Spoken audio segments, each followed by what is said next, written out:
En el siglo XX, no sé si se oye, ¿se oye? Sí. Sí. En el siglo XX tuvimos dos amenazas muy visibles y muy evidentes, ¿no? Una fue el nazismo, que estuvo a punto de invadir toda Europa y de triunfar. Afortunadamente fracasó. Y la otra gran amenaza que ha estado vigente. ¿Se oye? Vale. Sí. Y la otra gran amenaza del siglo XX ha sido el comunismo, que ha tenido de alguna manera una gran presencia, ¿no? Con la referencia de la Unión Soviética, la China de Mao Zedong, Vietnam, Camboya, algunos países africanos, Cuba y demás. Ahora. Bueno, esas eran como las dos amenazas que hemos tenido en el siglo pasado. En este siglo XXI tenemos dos amenazas completamente distintas. El nazismo afortunadamente desapareció, fue derrotado. Al comunismo le quedan algunos coletazos, como puede ser Corea del Norte o algunos otros países como Cuba. Pero hay una nueva amenaza, y quizás la amenaza más palpable en Occidente y en Oriente es el llamado Estado Islámico, el ISIS, el yihadismo, como en el nombre de Alá se intenta imponer un tipo de religión política que en donde más lo sufren son sobre todo los cristianos, ¿no? Ahora lo estamos viendo con los atentados en París, el último atentado en Pakistán. Es una amenaza que ya empezamos a notar, que ya no es algo del Oriente, ya no es algo que es ajeno a nuestras vidas, sino que es una amenaza real también aquí en España. Y hay otra amenaza más, que es la que Pedro toca en su libro, que es la ideología de género. Ustedes dirán, hombre, quizás es un poco exagerado hablar de amenaza y ponerla casi a la misma altura que el Estado Islámico o el ISIS.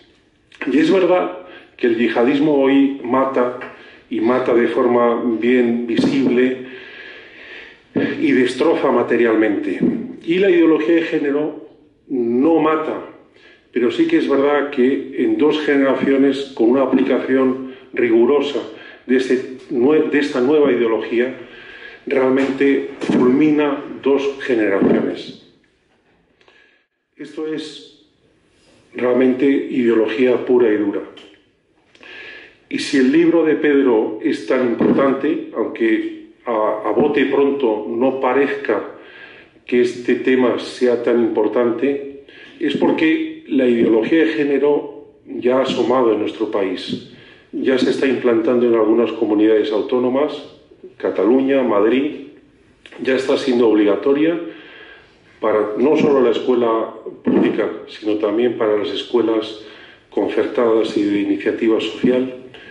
Ya empieza a haber un empuje político, sabiendo que ahora mismo los cuatro principales partidos políticos del panorama español, el Partido Popular, el PSOE, Ciudadanos y Podemos, los cuatro sin distinción, abrazan con entusiasmo lo que hoy llamamos la ideología de género. Voy a hacer una breve referencia a todo el libro.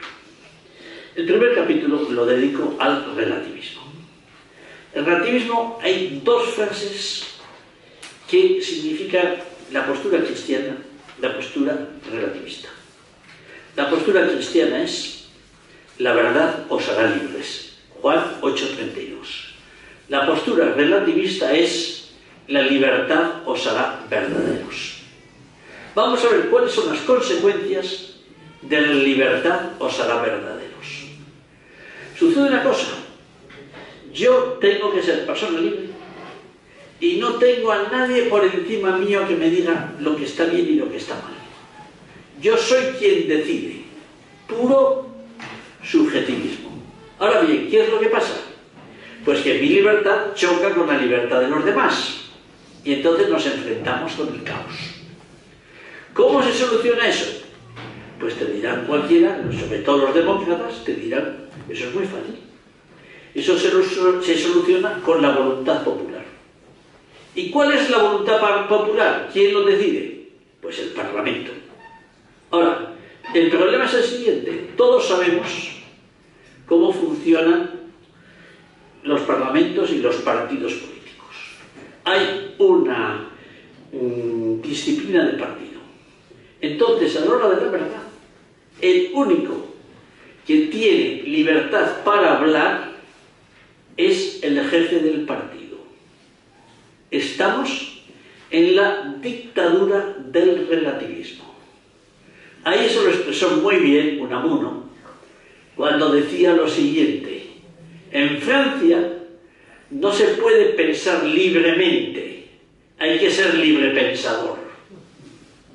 Y si no eres librepensador, pues mal. Y aquí estamos viendo en España pues que te dicen lo siguiente: los relativistas te dicen, es que tú crees que hay una verdad objetiva.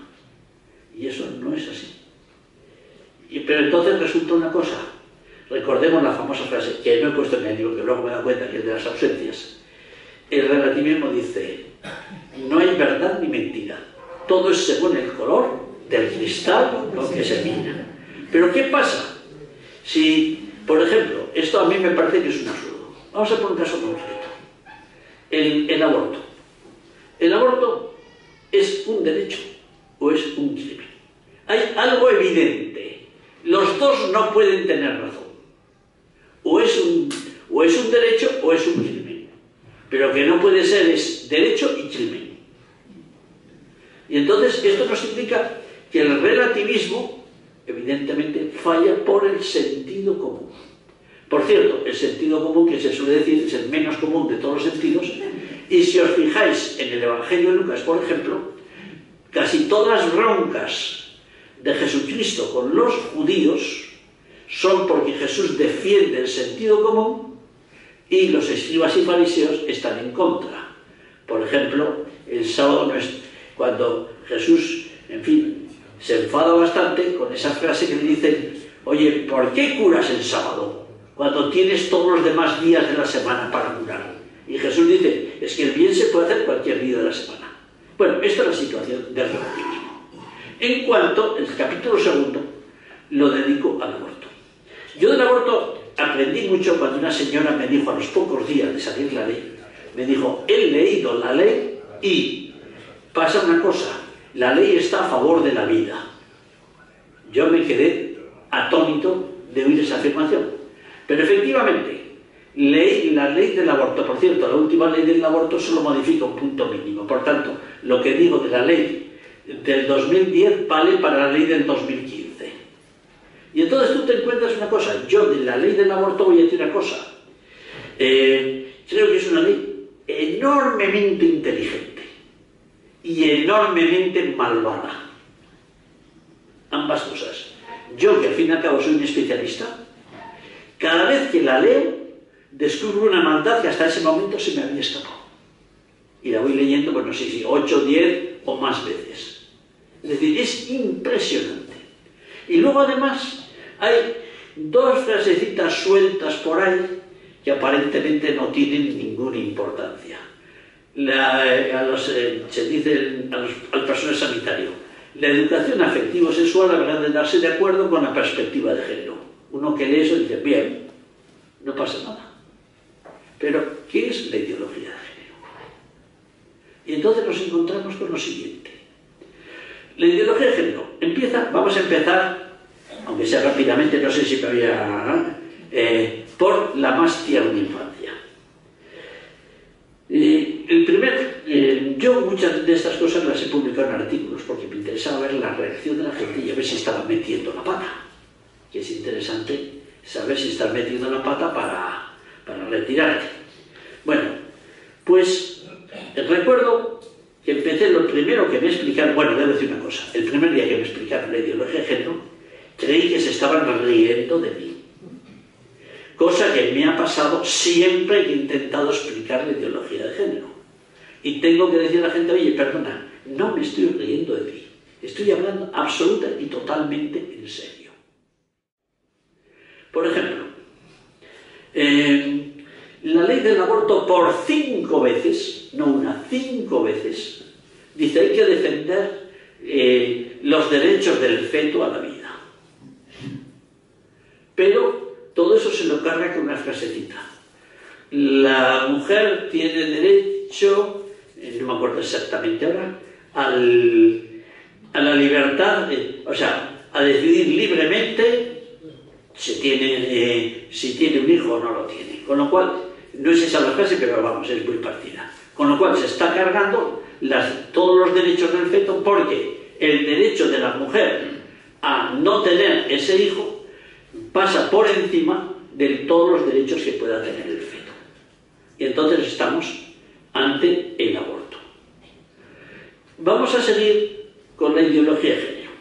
La ideología de género lo primero que dice es la famosa frase de Simone de Beauvoir, que dice: una no nace mujer, le hacen mujer. Con lo cual tuvo que tener otro complemento. Uno no nace varón, le hacen varón. Es decir, yo nazco sexualmente neutro y se decide si yo voy a ser varón o mujer. Al principio es quien determinaba, la sociedad, según esta gente. Y actualmente, ¿quién lo decide? Pues a veces sucede que yo mismo. Y entonces sucede que yo, por ejemplo, hoy en día en España, yo puedo irme al juzgado y salir del juzgado convertido en Petra Trevijano.